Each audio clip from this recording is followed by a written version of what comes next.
اعوذ باللہ من الشیطان الرجیم بسم اللہ الرحمن الرحیم۔ السلام علیکم ناظرین، میں اشر آج ایک نئی ویڈیو کے ساتھ آپ کی خدمت میں حاضر ہوں اور آپ دیکھ رہے ہیں طالب باغ۔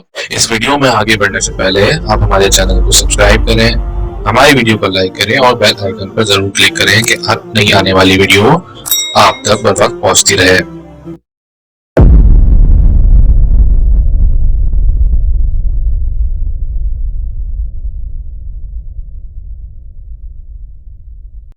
دوستوں، حضرت موسیٰ علیہ السلام نے ایک مرتبہ اللہ تعالیٰ سے پوچھا، یا اللہ، میری امت کا سب سے بدترین شخص کون سا ہے؟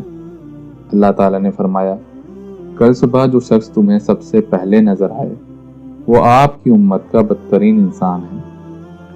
حضرت موسیٰ علیہ السلام صبح جیسے ہی گھر سے باہر تشریف لائے، ایک شخص اپنے بیٹے کو کندھے پر بٹھائے ہوئے گزرا۔ حضرت موسیٰ علیہ السلام نے دل میں سوچا، اچھا تو یہ ہے میرے امت کا سب سے برا انسان۔ پھر آپ اللہ تعالیٰ سے مخاطب ہوئے اور کہا، یا اللہ، میری امت کا سب سے اچھا انسان کون سا ہے، اسے دکھا دیں۔ اللہ تعالیٰ نے فرمایا، شام کو جو شخص سب سے پہلے آپ سے ملے وہ آپ کی امت کا سب سے بہترین انسان ہوگا۔ حضرت موسیٰ علیہ السلام شام کو انتظار کرنے لگے کہ اچانک ان کی نظر صبح والے بدترین انسان پر پڑی۔ یہ وہی شخص تھا جو صبح ملا تھا۔ حضرت موسیٰ علیہ السلام نے اللہ سے کلام کیا، یا اللہ، یا رب کریم، یہ کیا ماجرا ہے؟ جو شخص بدترین تھا وہی سب سے بہترین کیسے ہو سکتا ہے؟ اللہ تعالیٰ نے فرمایا، صبح جب یہ شخص اپنے بیٹے کو کندھے پر بٹھائے جنگل کی طرف نکلا تو اس کے بیٹے نے اس سے پوچھا، ابا، کیا اس جنگل سے بڑی کوئی چیز ہے؟ اس نے کہا، ہاں بیٹا، یہ پہاڑ جنگل سے بھی بڑے ہیں۔ بیٹا بولا، ابا، ان پہاڑوں سے بڑی کوئی شے ہے؟ وہ بولا، ہاں بیٹا، یہ آسمان پہاڑوں سے بھی بہت بڑا ہے، وسیع و عریض ہے۔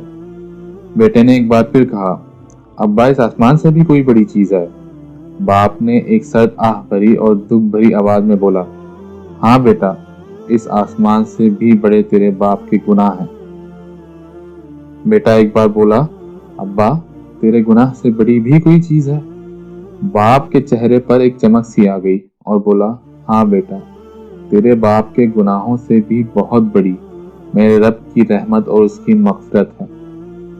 اللہ رب العزت نے فرمایا، اے موسیٰ، مجھے اس شخص کا اعتراف گناہ اور ندامت اس قدر پسند آیا کہ میں نے اس بدترین شخص کو تیرے امت کا بہترین انسان بنا دیا۔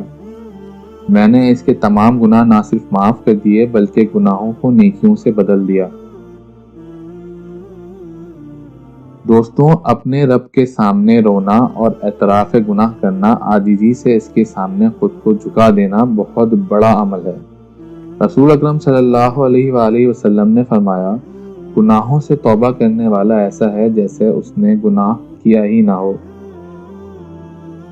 دوستوں، اس واقعے سے یہ پتہ چلتا ہے کہ سب سے بہترین شخص وہ ہے جو گناہ تو کرتا ہی ہے لیکن اپنے گناہوں پر نادم رہتا ہے، اپنے گناہوں پر فخر نہیں کرتا۔